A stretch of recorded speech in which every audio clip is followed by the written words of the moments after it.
Hey guys, Chad with RC Models and More back with you with a pretty long overdue video here of the Axial Bomber RR10 ready to run kit. Now, as you can tell by looking at my bomber, it's anything but ready to run these days. There's really not a whole lot original left on this thing besides the axles and the frame and some other bits and bobs. I guess we can start with the ground up. Right now I'm running the Crawler 2 axial tires on some RC4WD Dick Seepick wheels. I also have some Rock Beasts that I run too. Let's see here. Where should we go next? We'll just start from the ground up. In the rear, the very first upgrade I did, most important, is going to be the sway bar.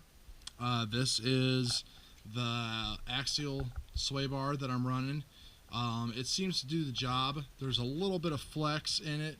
It does limit your articulation, but you know, we're not worried about articulation really.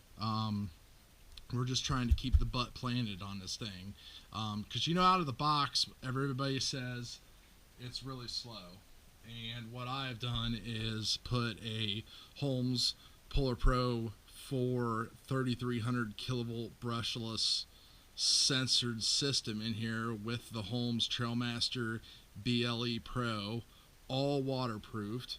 Great combination.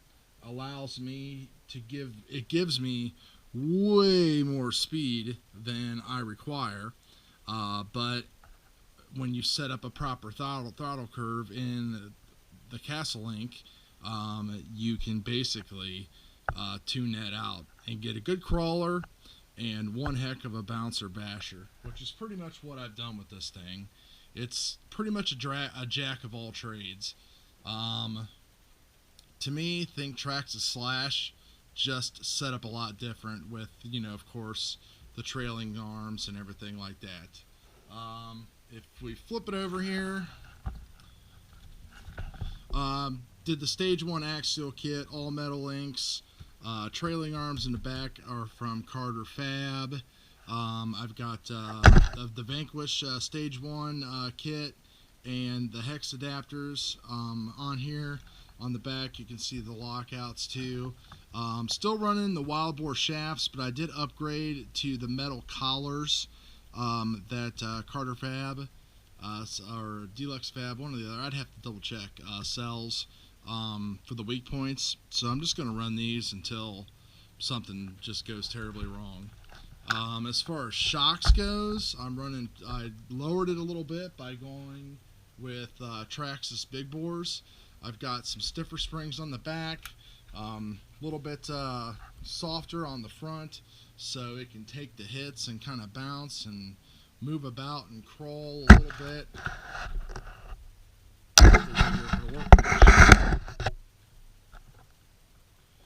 Axial stage 1 kit in front, high-tech servo, metal clamping arm. I've got some LED lights here, and also have on the back here an Ultra 4 racing light right there. I moved the tire mount for the bomber up a little bit closer here, so that way it wouldn't catch as much whenever I'm crawling and stuff. Let's see, HD gears in the back, underdrive gears in the front. On the inside here, it's a mess right now. I've got a Traxxas waterproof box in there that I put my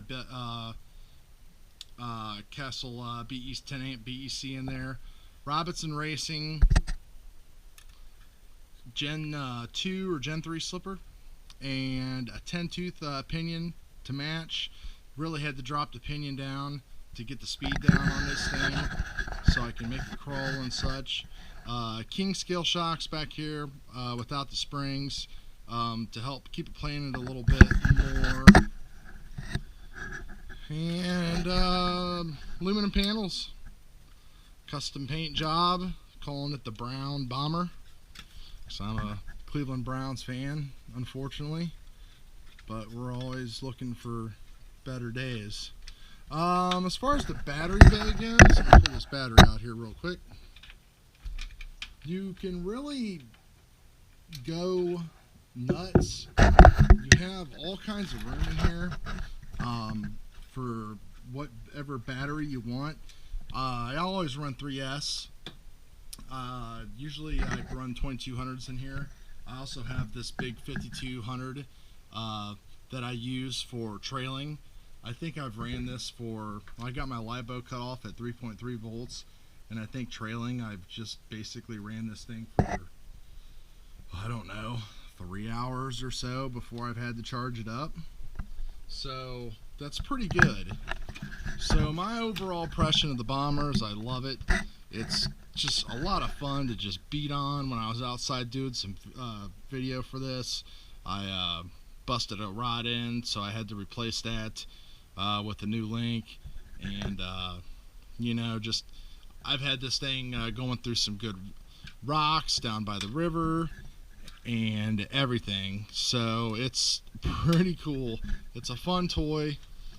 It's a good car. You know, I'm into the scale thing and running class 1 and class 2 rigs, so this is pretty much just going to be to play around with and beat around with, and just I'll probably take it trailing most of the time anyway, because you know, when I've taken it everywhere, and the thing just hasn't got stuck. So I guess for me, I'm going to give it 2 thumbs up. And if you have any questions about anything here I did on the build, just let me know. The only issue I have had is with the metal motor mount here. The motor being so powerful, pulling away from the slipper. And I fixed that with, you know, basically with some good Loctite and also a little bit of heat shrink tubing in there to make like kind of a gasket, so these 2 metal pieces can basically have something to clamp onto so nothing slides around in there. So why don't I cut to some footage and you can see kind of the performance of it itself. So we'll see you guys later.